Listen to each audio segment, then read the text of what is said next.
Les portes s'étaient refermées sur les rues du soir. La foule des amateurs avait envahi le vestibule. Puis, munis de tickets et de programmes aux commentaires parfois obscurcissants et néfastes, parmi des publicités souvent détestables, débarrassés de ces manteaux au vestiaire avec salutations amicales, clins d'yeux, signes de main, s'étaient insinués par de longs corridors jusque dans la salle encore illuminée, pour trouver ces places réservées où l'on s'était cherché la meilleure position, allongeant ou repliant ses jambes, disposant sacs et châles, en examinant les profils des voisins, la décoration de la salle, cariatides, allégories, colonnes, dorures et velours, ou bien quadrillages, poutrelles, pyramides, en se remémorant quelques airs, et des mots avaient tourné dans le brouhaha, sommeil lointain, nuit perdue, rêve menaçant, la fatigue vespérale m'avait envahi.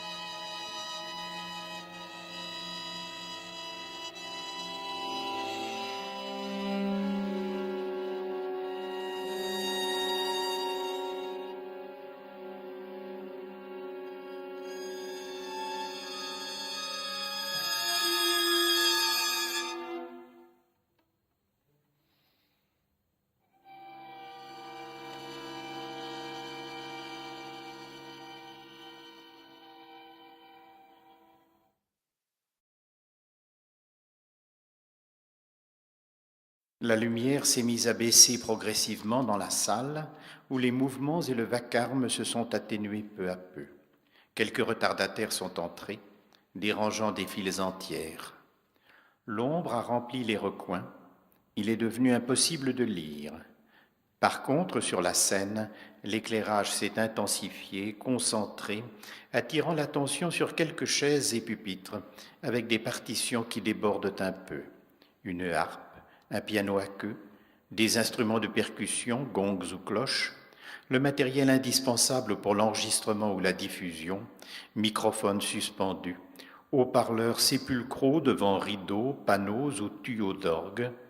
De petites ampoules de diverses couleurs ont clignoté çà et là, tandis que l'attente s'est intensifiée, vidant l'esprit de toutes les préoccupations qui demeuraient de la journée comme les reliefs après un repas. Les regards ont épié les chambranles des coulisses, les entrées possibles. Certains sont allés jusqu'à tenter de vérifier l'heure sur la montre légèrement phosphorescente à leur poignet, et des mots ont tourné dans le murmure. Lumière lointaine, amour perdu, nuit éternelle.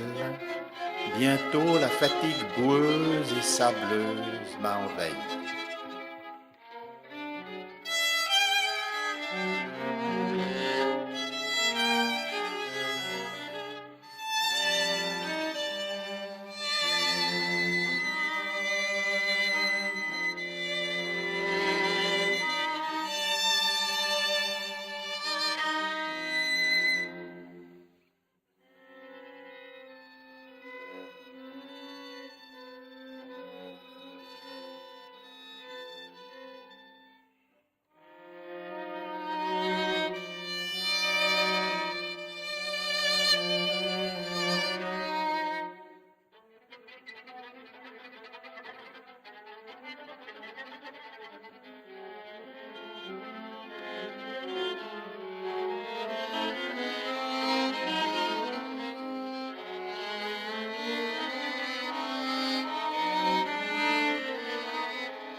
Les officiants viennent d'apparaître l'un après l'autre, déclenchant des applaudissements vite réprimés, saluant l'un à côté de l'autre, se disposant, feuilletant un peu les grandes pages, vérifiant ceci ou cela, hauteur du siège, distance du pupitre, pli de la robe, horizontalité du nœud papillon, mèche rebelle, accordant une fois encore, exerçant les doigts, serrant les embouchures.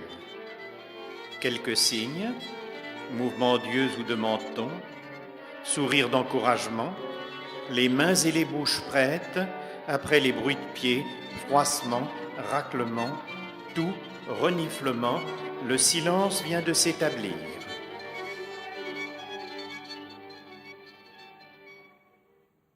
Et des mots tournent dans l'arène obscure, matin lointain, sommeil éternel, dernier amour, la fatigue nocturne vient de m'envahir.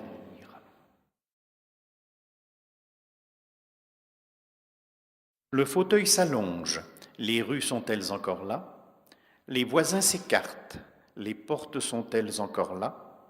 Les murs se rapprochent, le vestibule est-il encore là? Dans le lit de l'écoute, on écarte des draps de mots. Le corps habituel, vieilli prématurément ou non, rouillé, recroquevillé, laisse place à un autre corps qui prend ses aises, le corps musical. Et les yeux somnolents, rougis, picotants, sont remplacés par d'autres vifs, chercheurs, pétillants, les yeux de l'écoute. Quant aux oreilles, c'est leur revanche. Elles s'épanouissent, recouvrent toute la peau de ce nouveau corps qui devient tympan, membrane, corps résonnant, et même c'est tout l'intérieur de ce nouveau corps qui devient oreille.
La foule est bien toujours là. Serait-ce le sommeil qui viendrait? Certaines paupières se ferment, des respirations changent de rythme.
Non, ce sont d'autres yeux qui s'ouvrent à l'intérieur des yeux, et même si ceux-ci voient encore, ils participent au songe qui change le fauteuil en lit et le lit en barque, la salle en chambre et la chambre en île, comme la scène en rive, le mur de fond en horizon, les autres spectateurs en roseau, les pupitres en palme, les chaises en village, les cordes en oiseaux, les bois en nuages.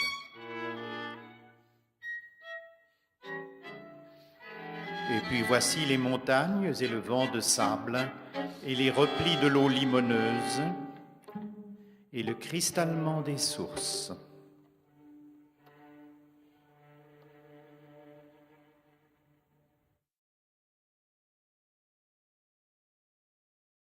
Allégorie, cariatide, colonnes sont bien toujours là.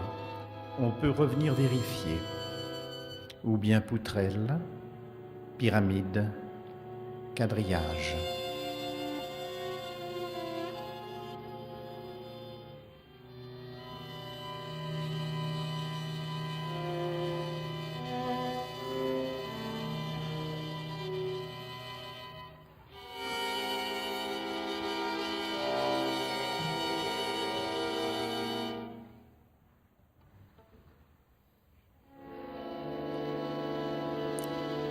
Et tu es là. Il y a si longtemps que je n'avais plus senti que tu étais là, tout en le sachant bien sûr, en faisant comme si, une ombre de savoir dans un théâtre d'ombre.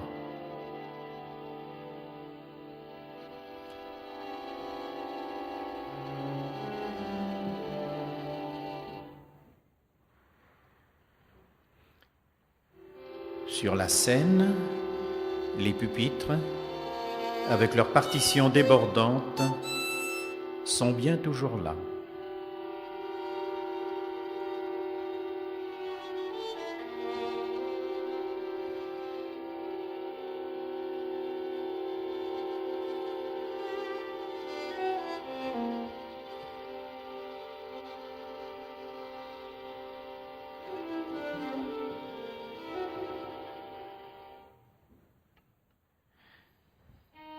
Et des mots tournent dans la polyphonie. Sommeil condamné, matin éternel, lumière dernière, la fatigue prophétique m'envahit.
Océan d'ombre, grouillement d'ombre, linceul de l'ombre, lumière de l'ombre. Les officiants sont bien toujours là. L'ombre va se soulever, les fenêtres vont battre, les poitrines s'ouvrir. Les rues sont-elles encore là? Nous allons respirer les flots, manger les flammes, tisonner la terre. Le matériel indispensable est bien toujours là.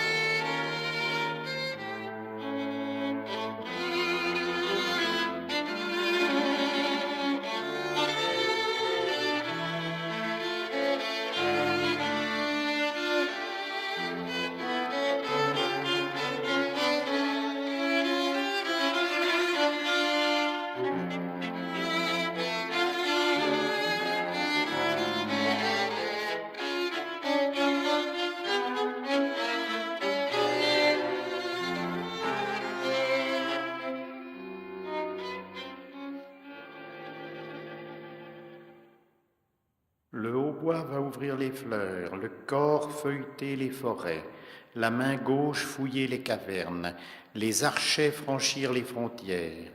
Les portes sont-elles encore là? Cheminements échevauchés, microphones oscillants, haut-parleurs ténébreux toujours devant les rideaux frangés, panneaux marquetés ou tuyaux d'orgue en escalier. Qu'est-ce qu'on attend? Car on attend de plus en plus.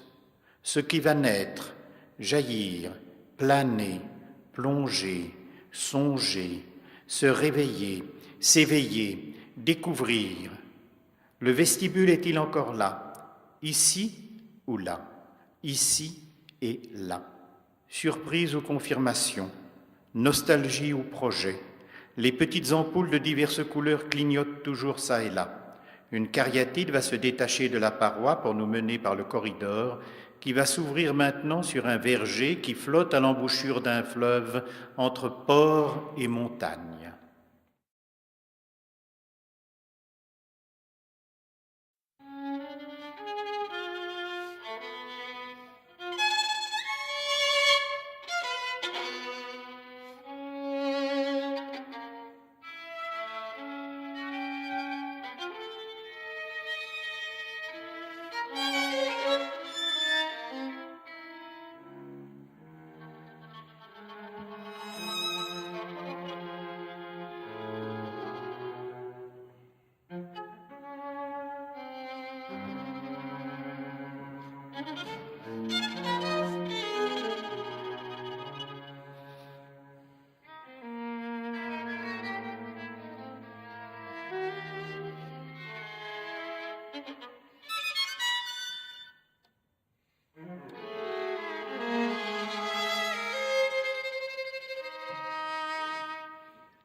La foule est bien toujours là, tellement silencieuse désormais.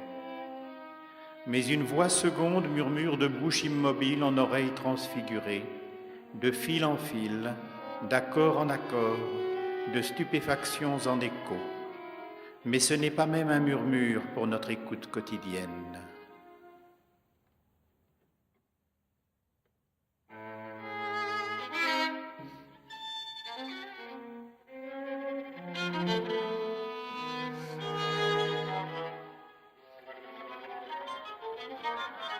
Quelques signes, mouvements d'yeux, sourires d'encouragement, les mains et les bouches prêtes pour l'applaudissement, l'ovation, et cela va se préciser, se développer. Les présages sont formels. Le Mexique va bientôt découvrir l'Espagne.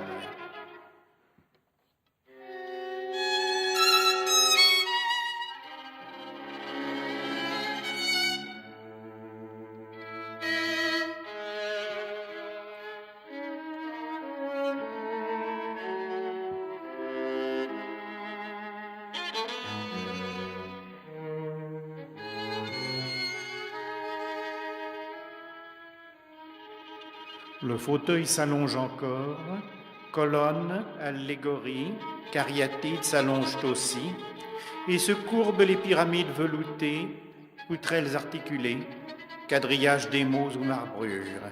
Les dinosaures, semble-t-il, reprennent du terrain.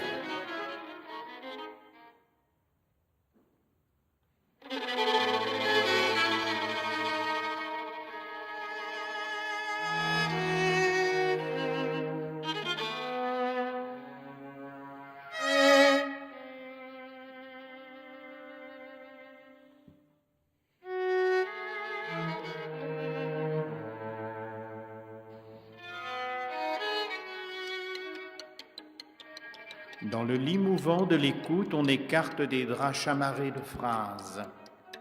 On assure qu'un certain Napoléon Bonaparte va s'engager dans la marine anglaise. Sur la scène, les claviers furteurs et les cordes obstinées se poursuivent toujours.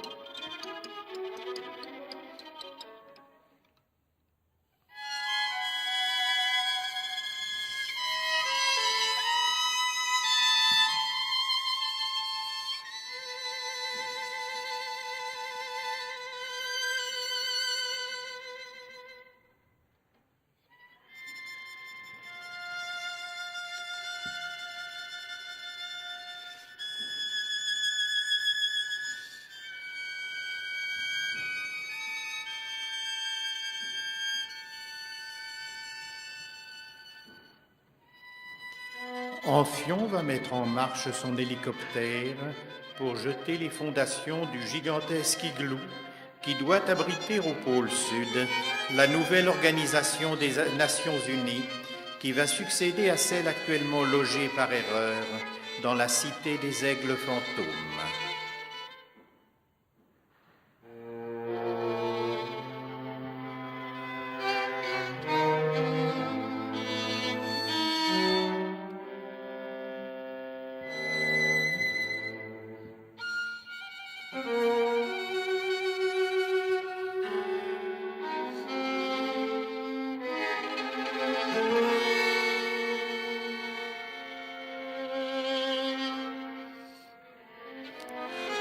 Nous jouissons d'autres mains, d'autres jambes, de tout un autre corps plus ferme, plus sûr, plus adapté, qui prend ses aises.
Mais certains indices nous montrent déjà que bientôt, hélas, va s'amorcer le retour.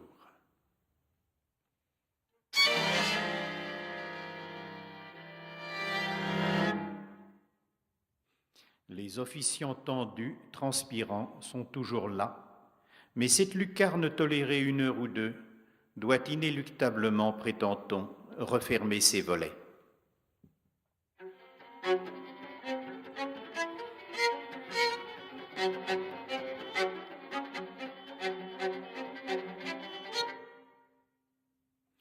Va-t-il falloir vraiment réendosser avec les manteaux au vestiaire les soucis, le stress et l'âge, s'enfoncer dans la rue nocturne pluvieuse à la recherche d'un véhicule public ou privé, puis se réfugier dans un mauvais sommeil agité de mauvais rêves, pour déboucher sur un autre matin pire encore, une autre journée à tuer par le travail rapace, le gros rire, l'alcool ou les déprimantes conquêtes vénales.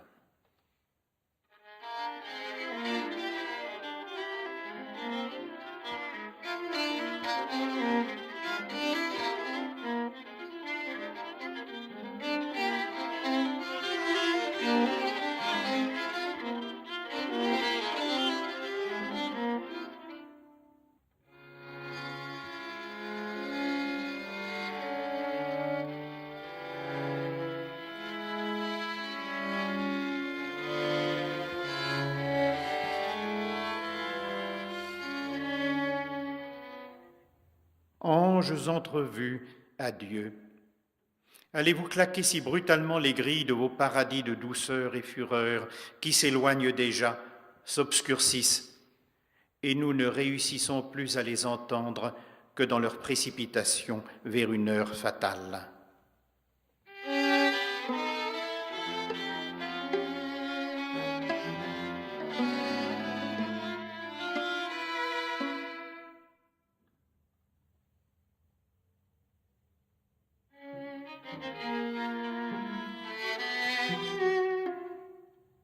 Et des mots vont tourner dans l'accélération, lumière menaçante, rêve condamné, nuit dernière, la fatigue infernale revient m'envahir.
Certes, la foule quittant ses places réservées, oubliant tickets et programmes dans la salle réilluminée après les applaudissements et bis, se réinsinuera par les longs corridors, descendra les marches jusqu'au vestibule avec signes de main, clins d'yeux, salutations amicales, se remémorant sinon quelques airs, du moins quelques événements sonores dans la brume de l'oubli déjà s'épaississant. Et les portes se refermeront sur les arcanes de l'atelier dispersé. Il restera la déchirure dans la nuit noire, dans notre sale temps, notre salle ciel, notre salle dortoir d'hôpital. Quand nous serons réenchaînés à notre sale corps avec ses malaises, réenfoncés dans notre sale métier avec ses fraudes, un caillot cristallin nous empêchera au moins d'en être satisfaits.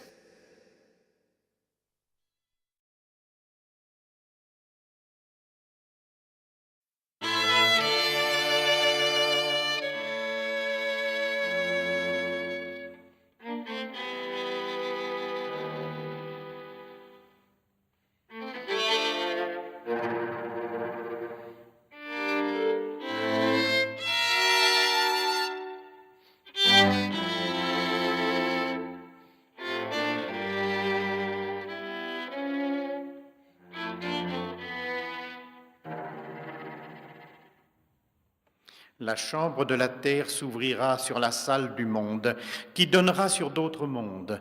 Le lit du fleuve où nous gisons flottants se précipitera en cataracte dans toutes les directions de l'espace, vers les déserts interstellaires et leurs oasis.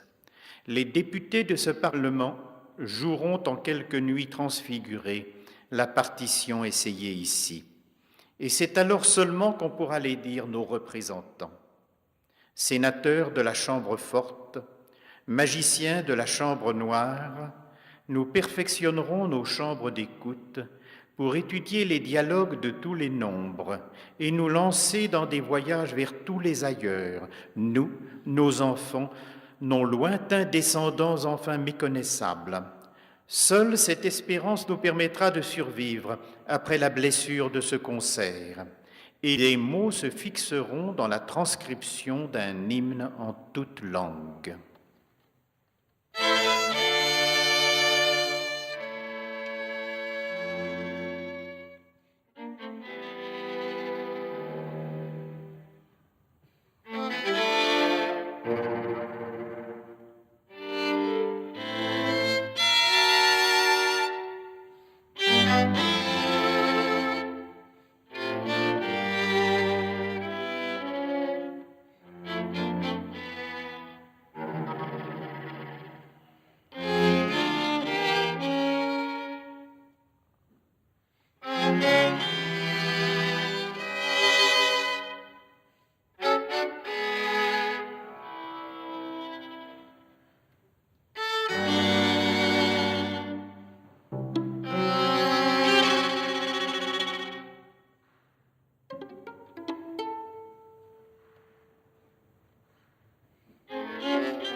Je sais maintenant quand se lèvera le dernier matin, lorsque la lumière n'effarouchera plus ni la nuit ni l'amour, lorsque le sommeil devenu éternel ne sera plus qu'un seul rêve inépuisable, la fatigue céleste m'envahira.